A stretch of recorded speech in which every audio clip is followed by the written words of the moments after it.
Ang Panginoong buti, ihalay mga awitin sa piging na handog niya sa atin. Ihalay mga awitin sa piging na handog niya sa atin. Sa ngalan ng Ama, ng Anak at ng Espiritu Santo. Amen. Ang pagpapala ng ating Panginoong Hesukristo, ang pag-ibig ng Diyos Ama at ang pakikipagkaisa ng Espiritu Santo naway sumainyong lahat. At sumaiyo rin. Mga kapatid, aminin natin ang ating mga kasalanan upang tayo maging marapat gumanap sa banal na pagdiriwang.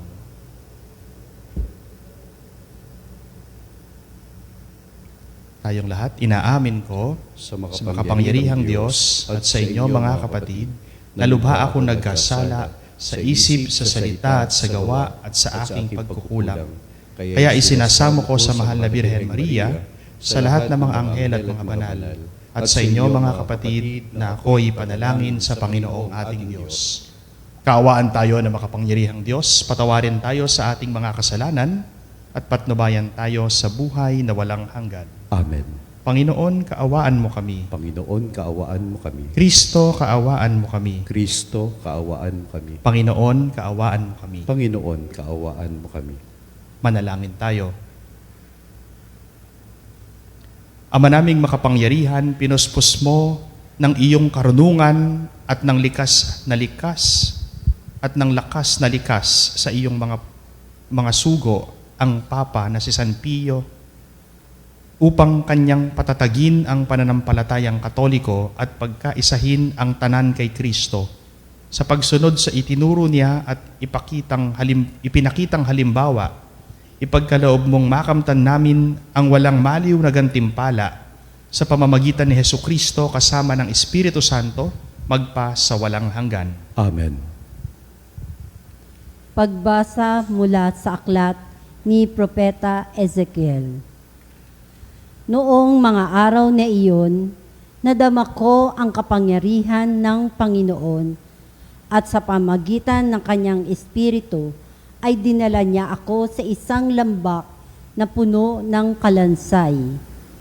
Inilibot niya ako sa lugar na yaong puno ng mga kalansay na tuyong-tuyo na. Tinanong niya ako, "Tao, palagay mo ba ay maari pang mabuhay ang mga kalansay na ito?" Sumagot ako, "Kayo po lamang ang nakakaalam, Panginoon." Sinabi niya sa akin, "Magpahayag ka sa mga kalansay na ito. Sabihin mo, mga tuyong kalansay, dinggin niyo ang salita ng Panginoon. Ito ang ipinasasabi niya. Bibigyan ko kayo ng hininga at kayo'y mabubuhay. Lalagyan ko kayo ng litid at laman at babalutin ng balat. Bibigyan ko kayo ng hininga at kayo'y mabubuhay. Sa gayon, makikilala nilang ako ang Panginoon. Nagpahayag nga ako, tulad ng utos sa akin. Nang ako'y nagsasalita, nagkaroon ng malakas na ugong at nabuo ang mga kalansay. Nakita kong sila'y nagkaroon ng litid at laman. Nabalot sila ng balat, ngunit hindi pa humihinga. Sinabi sa akin ng Panginoon, "Tao, tawagan mo ang hangin sa lahat ng dako.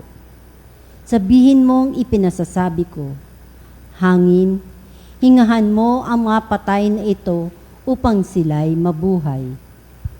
Nagpahayag nga ako at pumasok sa kanila ang hininga.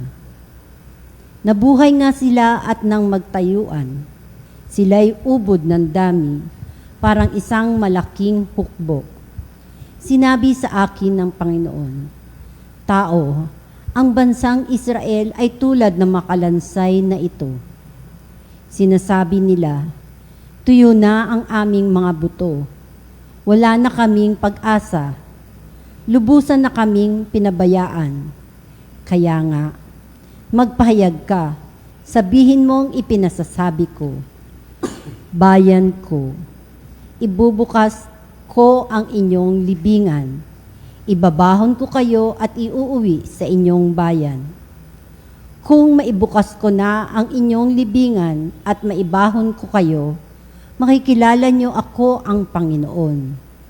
Hihingahan ko kayo upang kayo'y mabuhay, at ibabalik ko kayo sa inyong sariling bayan.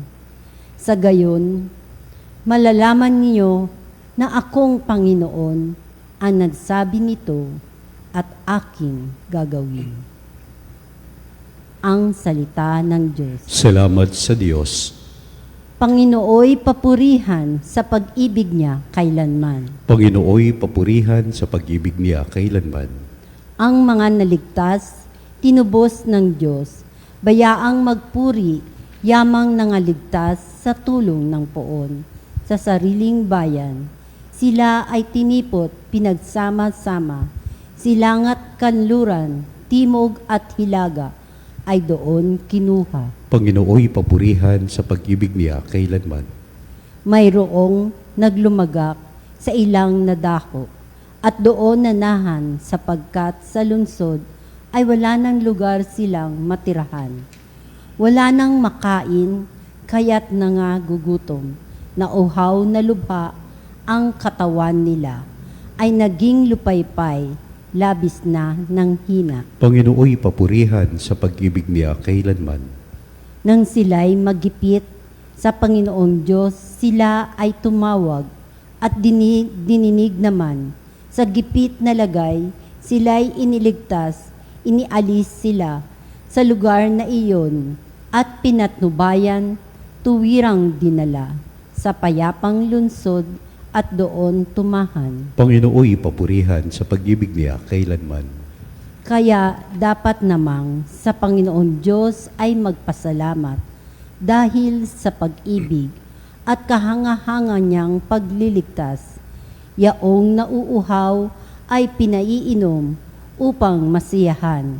Ang nangagugutom ay pawang binubusog sa mabuting bagay. Panginooy papurihan sa pag-ibig niya kailanman.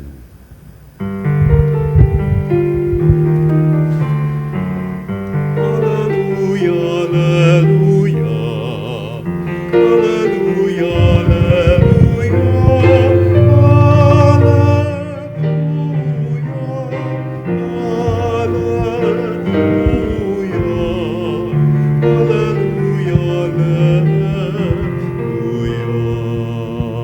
Panginoon, ituro mo na yung landas ay sundin ko sa pagtahak sa totoo.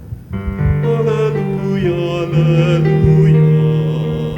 Hallelujah, hallelujah. Hallelujah. Hallelujah.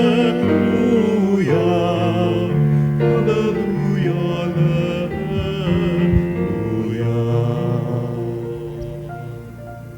Mga kapatid, sumainyo ang Panginoon. At sumayo rin. Ang mabuting balita ng ating Panginoon ayon kay San Mateo. Papuri sa iyo, Panginoon. Noong panahong iyon, nagtipon-tipon ang mga Pariseyo nang mabalitaan nilang napatahimik ni Jesus ang mga Saduseyo. At isa sa kanila, isang dalubhasa sa kautusan, ang nagtanong kay Jesus upang subukin ito. Guro, alin po ang pinakamahalagang utos sa kautusan? Sumagot si Jesus, ibigin mo ang Panginoong mong Diyos ng buong puso, ng buong kaluluwa, at ng buong pag-iisip. Ito ang pinakamahalagang utos. Ito naman ang pangalawa, ibigin mo ang iyong kapwa gaya ng iyong sarili. Sa dalawang utos na ito, nakasalalay ang buong kautusan ni Moises at ang turo ng mga propeta. Ang mabuting balita ng Panginoon. Pinupuri ka namin, Panginoong Heso Kristo. Magandang araw po mga kaibigan. Minsan meron pong lumapit at nagtanong sa akin, sabi, Father, kapag kaharap na natin ang Panginoon sa langit, anong lengguwahe po ang ating gagamitin upang magkaintindihan tayo? Mag-i-English ba tayo? Magtatagalog ba? Magkakapampangan ba? O magla-Latin ba? Or Aramaic? Or Hebrew? Or Greek? Ano po ba ang lengguwahe ng Panginoon pagkaharap na natin siya? Sabi ko po dito sa tao, nagtatanong sa akin, it's the language of love. The language of God is love. Ang lengguwahe ng Diyos, ng Panginoon, ay pag-ibig. Sa kabaliktaran, sa eksorsismo, kapag tinatanong ang demonyo, gumagamit ang pari ng salitang Latin. Actually, the devil can understand all languages, different languages, except for one language, the language of love. Hindi nauunawaan ng Diablo ang lengguwahe ng pag-ibig sapagkat hindi siya marunong umibig. Sa narinig po nating ebanghelyo ngayong araw na ito, mga kaibigan, may isang lumapit kay Jesus, isang dalubhasa sa kautusan, scholar of the law. This scholar of the law asked Jesus, not out of his being inquisitive, but he wants to trap Jesus. Hindi dahil gusto niyang matuto o gusto niyang makaalam, kundi dahil gusto niyang itrap ang ating Panginoon. Kaya nga ang kanyang tanong, Guro, alin po ang pinakamahalagang kautusan? Pinakamahalagang utos sa kautusan? Which commandment is the greatest? So, ang Panginoon, alam niya kung ano yung intensyon nitong taong nagtatanong sa kanya. That is why Jesus quoted the book of Deuteronomy, chapter 6, verse 5, "Love the Lord your God with all your heart and with all your soul and with all your mind." Itong tatlong bagay po na ito, heart, soul, and mind, well, in Hebrew anthropology, these terms are not distinct, isolated faculties, para bang emotion versus intellect. They represent the total undivided human self, will, passions, and intellect directed entirely toward God. No? And the second is to love your neighbor as yourself. Jesus quoted from the book of Leviticus, chapter 19, verse 18. So, ito pong dalawang bagay na ito. Actually, in the first century Rabbinic Judaism, scholars traditionally identified 613 commandments, and they call it mitzvot or miswot in Hebrew, in the Mosaic Law. Mitzvot ang tawag nila.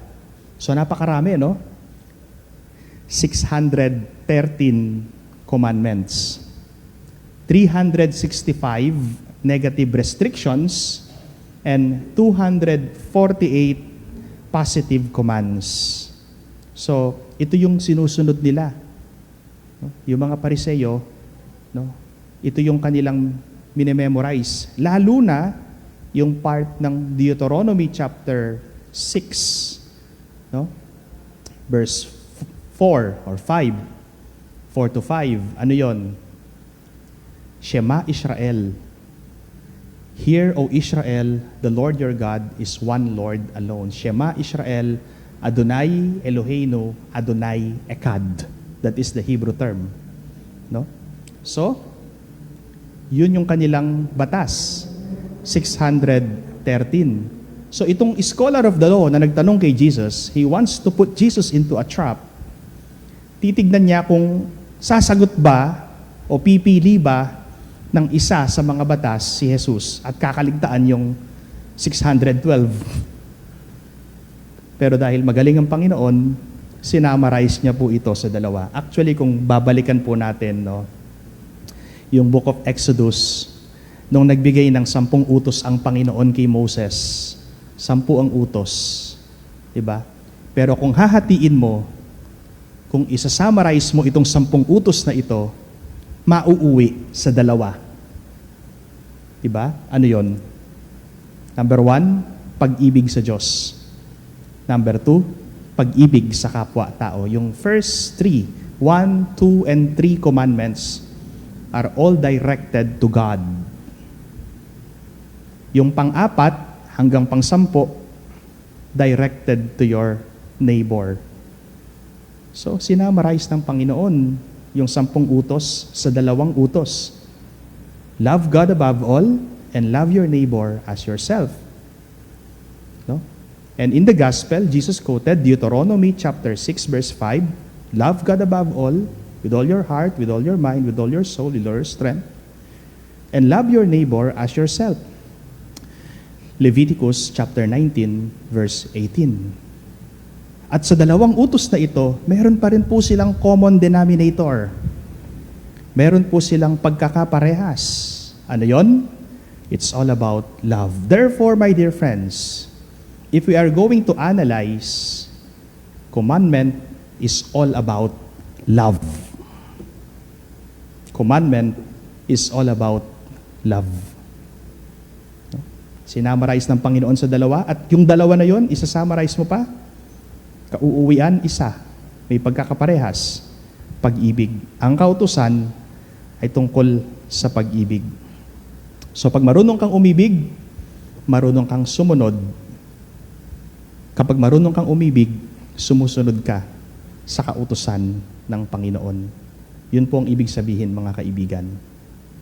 Okay? So, ano ba yung love? Yan naman yung magandang pag-usapan natin. Let's quote the angelic doctor of the church, St. Thomas Aquinas. The basic definition of love for Aquinas, it is to will the good of the other. Will it. Gustuhin mo. Gawin mo. Gustuhin mo. Gawin mo. To will the good of the other. So kapag meron kang iniisip na mabuti para sa kapwa, gustong gawing mabuti para sa kapwa, sa ibang tao, pag-ibig yun. Walang umiibig na naghahangad ng masama sa kanyang iniibig. Sapagkat ang pag-ibig, naghahangad ng mabuti sa kapwa-tao. To love is to will the good of the other. Kaya nga, tayong lahat, mga kaibigan, bunga tayo ng pag-ibig ng Diyos. First and foremost, God is love. We are here because God loved us first. Nandito tayo sapagkat may unang nagmahal. Sino yon? Ang Panginoon, ang ating Diyos. Minahal tayo. Bakit? Kasi ang Diyos mismo ay pag-ibig. Makikita po natin yan sa Ebanghelyo ni San Juan, sa mga sulat ni San Juan, sa Bagong Tipan. God is love, Deus caritas est. The very nature of God is love. Naalala ko po yung professor ko sa seminaryo, sabi niya, we cannot say in God there is love. That is a wrong statement. Because if we say in God there is love, there is that possibility for that love to be lost. But if you will say that God Himself is love, there is no possibility, there is no tendency, there is no proclivity for that love to be lost because that love is God Himself. Remember the first encyclical letter of Pope Benedict XVI? Deus caritas est. Ang Diyos ay pag-ibig. At dahil pag-ibig ang Diyos, kaya tayo nandito. Kaya nga may 3 persona, Ama, Anak at Espiritu Santo. Because love consists in plurality. You cannot say, I love alone. Hindi ka pwedeng magmahal ng nag-iisa. Hindi pwede yun. Kapag nagmamahal ka, meron kang iniibig. You are the lover and there is the beloved. And it is not anymore singular, it's plural. Kapag nagmamahal ka, ikaw yung umiibig at meron kang iniibig. Ikaw yung mangingibig at meron kang iniibig. So plural yun. Ganyan din ang Panginoon, ganyan din ang ating Diyos. There is only one God. Well, Huwag na tayong lalayo. Nasa Book of Deuteronomy, kung saan kinote ni Jesus yung sinabi niya sa scholar of the law. Hear, O Israel, the Lord your God is one Lord alone. Shema Israel, Adonai Eloheinu, Adonai Echad. The word Echad in Hebrew, if you're going to translate it in English, it means corporate oneness. It is a singular noun with plural morphological form. The Hebrew word Echad is a singular noun with plural morphological form. So, para bang, ang ibig sabihin, corporate oneness. Kahit isa, parang marami sila dun sa loob. Singular noun with plural morphological form. Isa, pero may kasama. That's the meaning of the Hebrew word Echad. No? It's not a numeric count. It means corporate oneness. That is why there is Trinity. The Father loves the Son. This is my beloved Son. The Son, on the other hand, loves the Father. Father, thy will be done. The love of the Father to the Son and the love of the Son to the Father is no other than the Holy Spirit. Father, Son, and Holy Spirit, they love each other. Tatlong persona, pero iisa lang ang Diyos. Parang sa pamilya, kung ating titignan in layman's term, the father loves the mother. Mahal ng ama ang ina.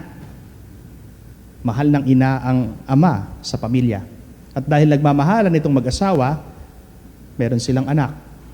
Ang anak ay bunga ng pag-ibig ng lalaki sa babae at ng babae sa lalaki. Ilang tao yon? 3.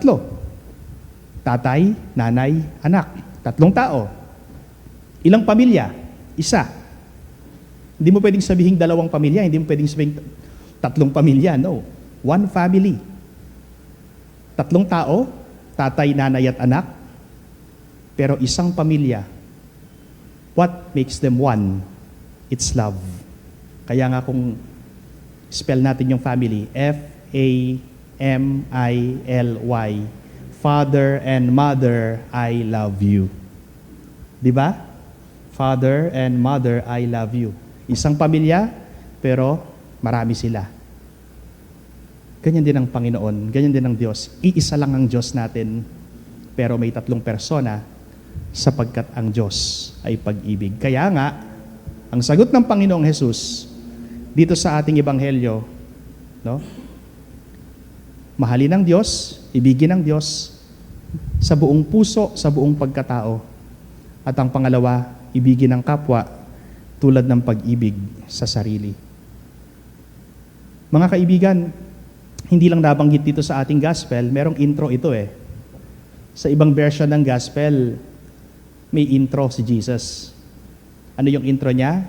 Hear, O Israel. Bago niya sinabi yung love the Lord your God with all your heart, etc.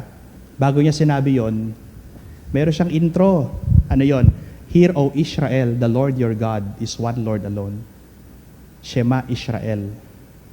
And the word here, no, pakinggan, mahalaga yan.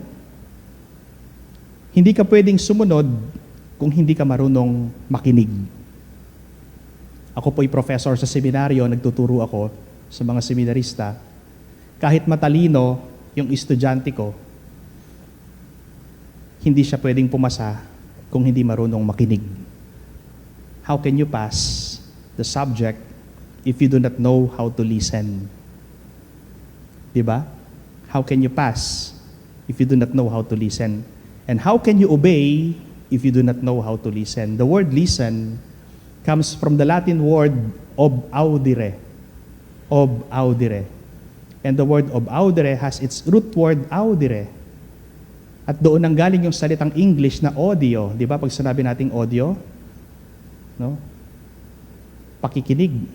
Lakasan mo nga yung audio ng cellphone mo. Lakasan mo nga yung audio ng radyo para marinig natin. No? Something to do with the ears. Audio. Audire. Di ba? At doon din ang galing yung salitang obedience. Ob audire, obedience. Ob audire has its root word audire, to listen. Therefore, in short, you cannot obey if you do not know how to listen. Mahalaga po ang pakikinig. Kaya nga ang Diyos, magaling ang Panginoon natin. Binigyan tayo ng 2 tenga. Sa isang muka, may 2 tenga. Bakit? Upang matuto tayong makinig. Pakinggan mo yung nasa kanan. At pagkatapos mong pinakinggan yung nasa kanan mo, huwag ka munang manghusga. Pakinggan mo rin yung sinasabi ng nasa kaliwa. Kapag narinig mo na yung both sides, yung sinasabi ng nasa kanan at yung sinasabi ng nasa kaliwa, doon mo na pwedeng timbangin o tignan ang sitwasyon. Tignan po ninyo yung mga tenga ninyo. Tignan niyo yung hugis ng tenga. Kapag pinagsama, nagiging hugis puso. Diba? Ang 2 tenga magkahiwalay, nasa kanan at nasa kaliwa. Pero pag pinagsama, nagiging hugis puso. Ano po ibig sabihin? Ang taong marunong makinig ay taong marunong umibig. Kaya nga bago bigyan ng Panginoon yung batas na ibigin mo ang Diyos ng higit sa lahat at ibigin mo ang kapwa-tao mo tulad ng pag-ibig mo sa sarili mo, ang kanyang introduction, makinig ka, O Israel. Hear, O Israel. Sapagkat ang taong marunong makinig ay taong marunong umibig. Diba? So, if anyone says, I love God, but hates his brother, he is a liar. For whoever does not love a brother whom he has seen, cannot love God whom he has not seen. Let me repeat po. If anyone says, I love God, but hates his brother, he is a liar. For whoever does not love a brother whom he has seen, cannot love God whom he has not seen. Paano mo sasabihing mahal mo ang Diyos na hindi mo nakikita kung hindi mo naman kayang mahalin ang kapwa-tao mo na nakikita mo? I am quoting from the first letter of John, chapter 4, verse 20. Hindi mo pwedeng mahalin ang Diyos na hindi mo nakikita kung hindi mo kayang mahalin ang kapwa-tao mo na nakikita mo. So you can only say you love God whom you cannot see if you can love your neighbor whom you see. Magiging kumpleto yan kung kaya mong mahalin yung nakikita mo kahit mahirap siyang mahalin, kahit hindi siya kaibig-ibig, masasabi mong mahal mo rin ng Diyos. So, pag-ibig, to will the good of the other. So mga kaibigan, matuto tayong makinig. Kung mahal natin ang Diyos, number 1, makinig tayo sa sinasabi ng Panginoon. Kung mahal natin ang kapwa-tao natin, matuto rin tayong makinig both sides sa kapwa-tao natin. Ang taong marunong makinig ay taong marunong umibig. Amen.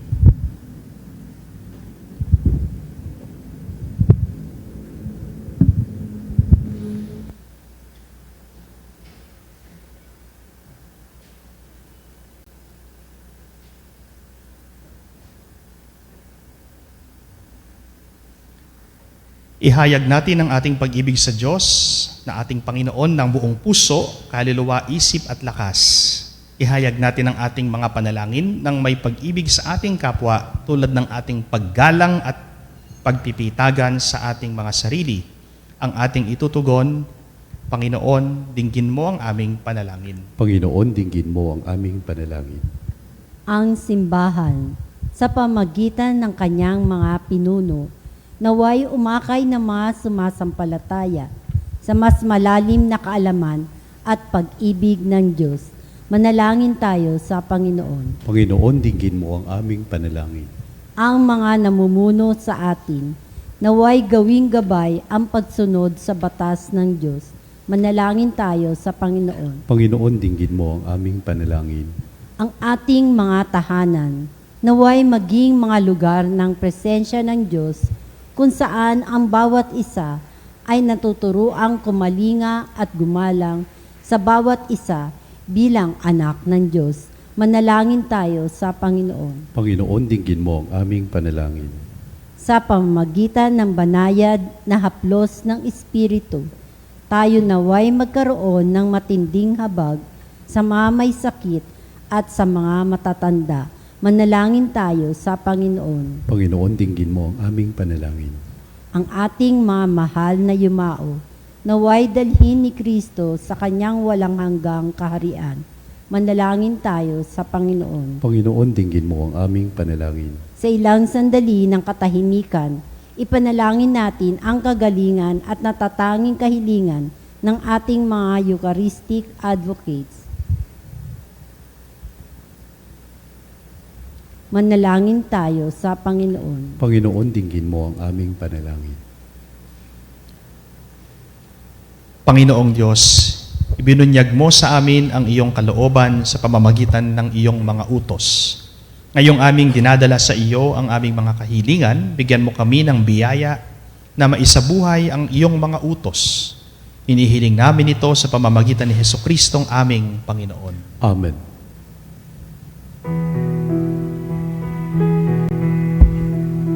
Aming hatid, alay na ito, ang tinapay na nagmula sa pagpapala mo.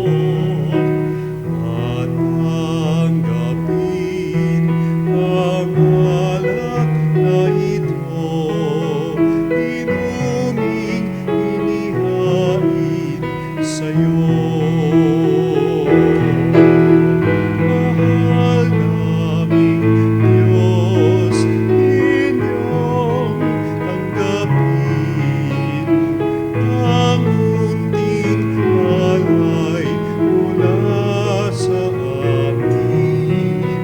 Buong puso namin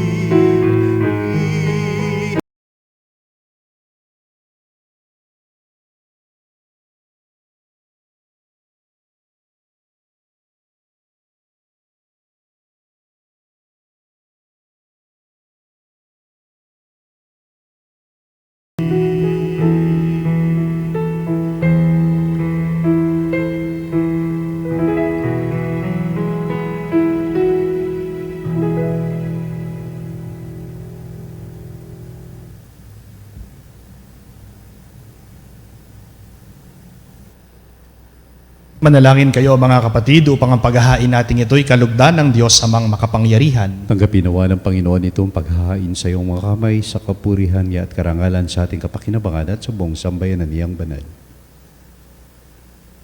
Ama naming lumikha, sa iyong pagpapaunlak na tanggapin ang aming paghahain, loobin mong kaming nagdiriwang ng may pagtalima sa tagubilin ni Papa San Pio X ay taimtim na makaganap at makapakinabang ng wagas sa pamamagitan ni Jesucristo kasama ng Espiritu Santo magpa sa walang hanggan. Amen.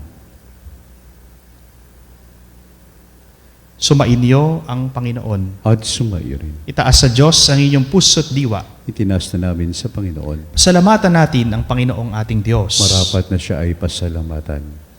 Ama naming makapangyarihan, tunay ngang marapat na ikaw ay aming pasalamatan sa pamamagitan ni Jesucristo na aming Panginoon.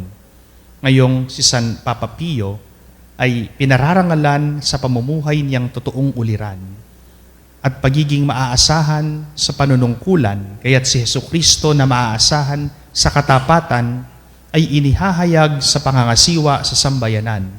Ang malasakit ng mga ulirang tagapangasiwa noon ay nagpapatuloy magpahanggang ngayon sa mga panalangin kanilang iniuukol, kaisa ng sambayanang mong dito'y natitipon. Kaya kaisa ng mga anghel na nagsisiawit ng papuri sa iyo nang walang humpay sa kalangitan, kami ay nagbubunyi sa iyong kadakilaan. Santo, Santo, Santo, Panginoong Diyos ng mga mundo, napupuno ang langit at lupa ng kadakilaan mo.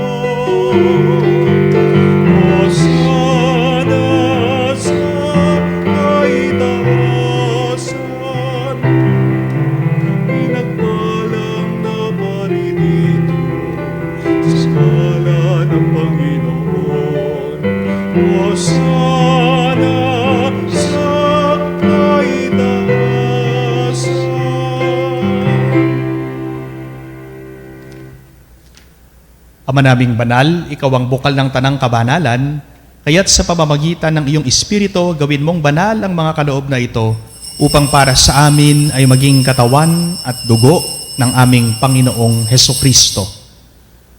Bago niya pinagtiis ang kusang loob na maging handog, hinawakan niya ang tinapay, pinasalamatan kanya, pinaghati-hati niya iyon, iniabot sa kanyang mga alagad at sinabi, "Tanggapin ninyong lahat ito at kanin. Ito ang aking katawan na ihahandog para sa inyo."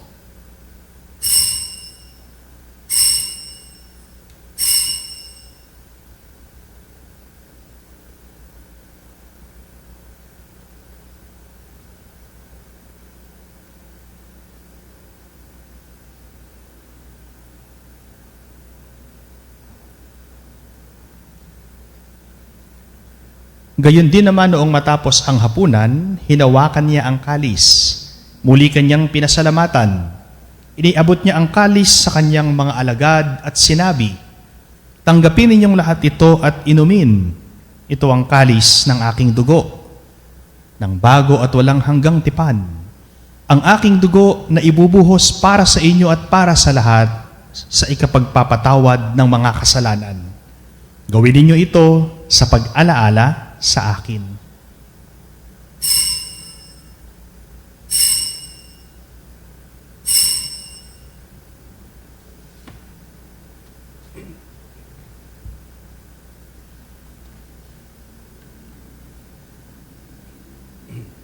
Ipagbunyi natin ang misteryo ng pananampalataya.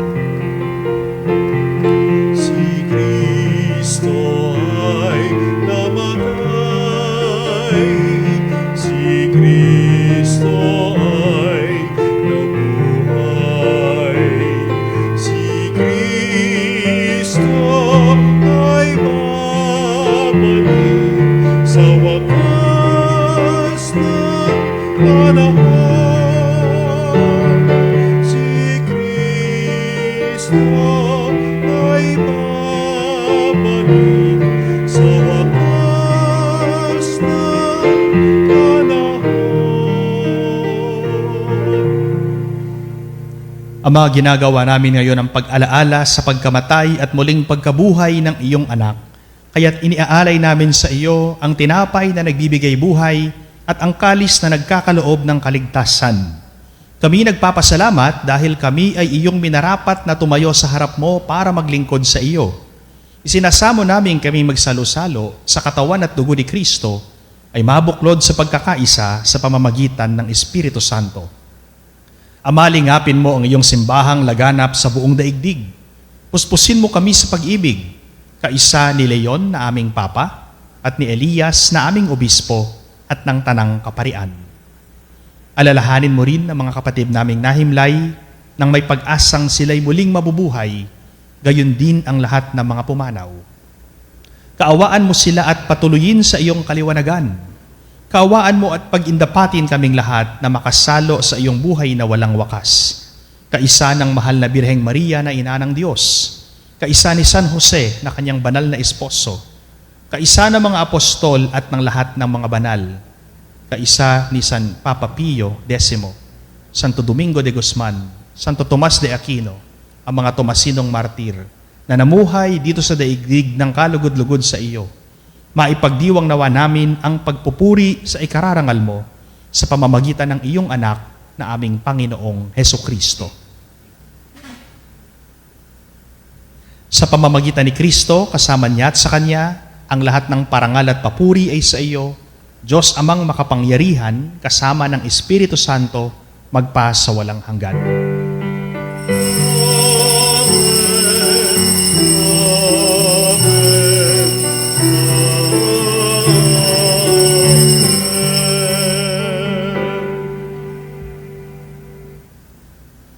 Sa tagubilin ng mga nakagagaling na utos at turo na Jesus na Panginoon natin at Diyos, ipahayag natin ng lakas loob.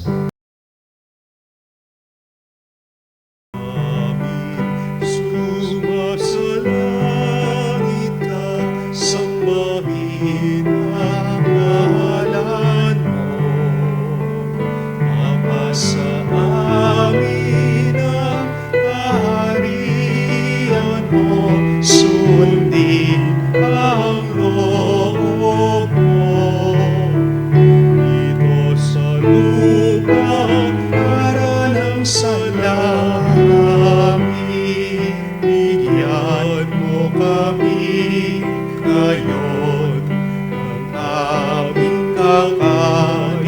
sa araw-araw at patawarin mo ang aming mga sala para ng pagpapatawad namin sa nagkakasala sa amin. At huwag mo kaming ipahintulot sa tukso at iadya mo kami sa lahat ng masama.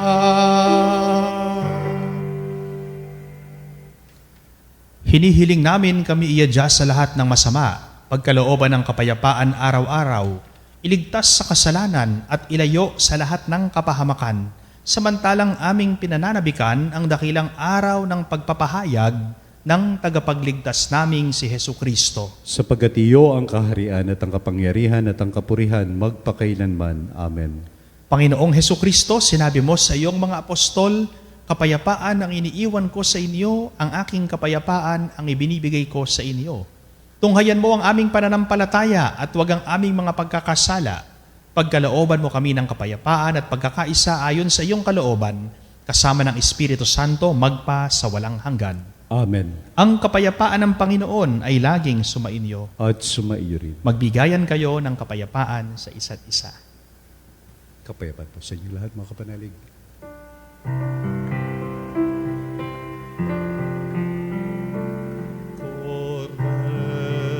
Kordero ng Diyos na nag-aalis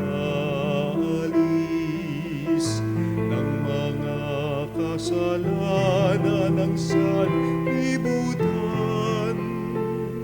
maawa ka sa amin, Kordero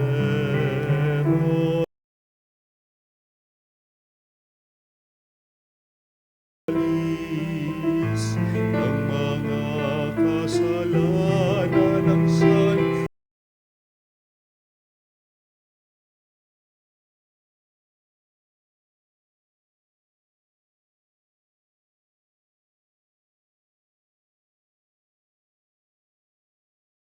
Nag-aalis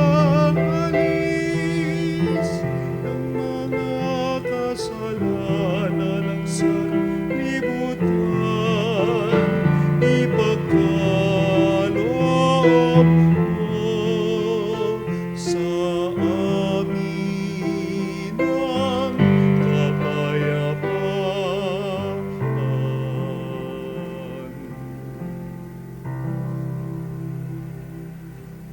Ito ang kordero ng Diyos. Ito ang nag-aalis ng mga kasalanan ng sanlibutan. Mapalad ang mga inaanyayahan sa kanyang banal na piging. Panginoon, hindi ako karapat-dapat na magpatuloy sa iyo, ngunit sa isang salita mo lamang ay gagaling na ako.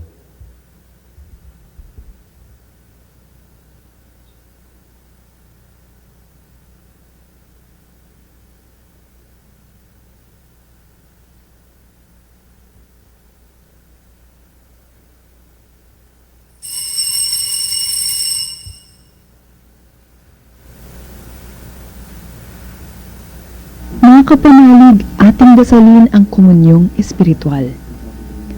O Jesus, nananalig ako sa pananahan mo sa kabanal-banalang sakramento. Minamahal kita higit sa lahat at hangad ka ng aking kaluluwa. Hindi ko man matatanggap ngayon ang iyong katawan at dugo, inaasahan ko na patuloy kang mamumuhay sa aking puso. Naniniwala ako na narito ka at kaisa ka ng aking buong pagkatao. Huwag mong ipahintulot na mawalay ako sa iyo. Amen. Panalangin sa karangalan ng Nuestro Padre Jesus Nazareno. O Jesus Nazareno, katamis-tamisan naming manunubos, sa harap mo ngayon naririto kami't nangangayupapa at nagsisisi ng taos-puso sa aming pagiging walang turing sa iyo at paglimot sa di mabilang na mga biyaya mo, lalong-lalo na yaong mahalagang biyaya ng pagtutubos. Dinaramdam namin at pinagsisisihang labis, Panginoon ko, ang pagkakasala namin sa iyo. Ikinalulungkot namin ang pagiging dahilan ng pagpapasan mo ng krus na iyan sa gitna ng mga hirap at kapaitan, hanggang sa inihandog mo ang iyong buhay sa bundok ng Kalbaryo, sa pagkaibig mo lamang na matubos kami at ang sangkatauhan mula sa sala. Pakabanalin mo, O Panginoon, ang aming pagnanais at ipagtanggap mo sa amin ang iyong biyaya. Maging tagapamagitan nawa ang iyong ina, ang kalinis-linisang Birheng Maria.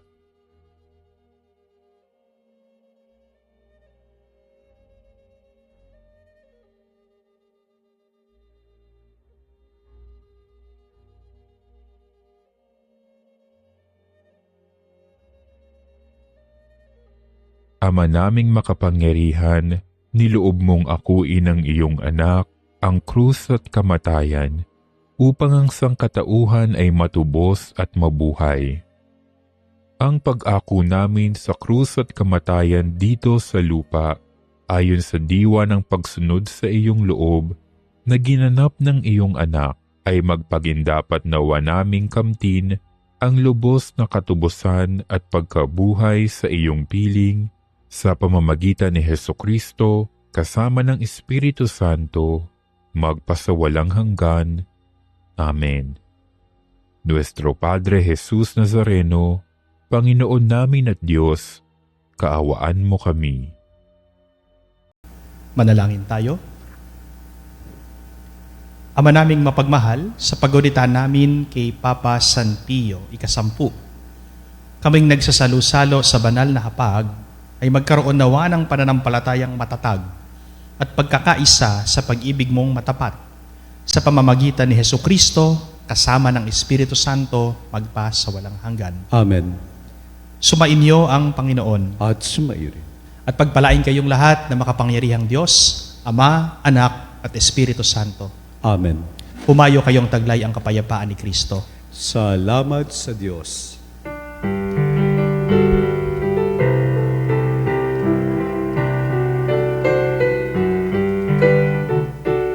Umayon ang o bayan ng Diyos, biyaya'y ibahagi, lubos, suyuri ng parang at bundok, isigaw pag-ibig niyang takos, suyuri.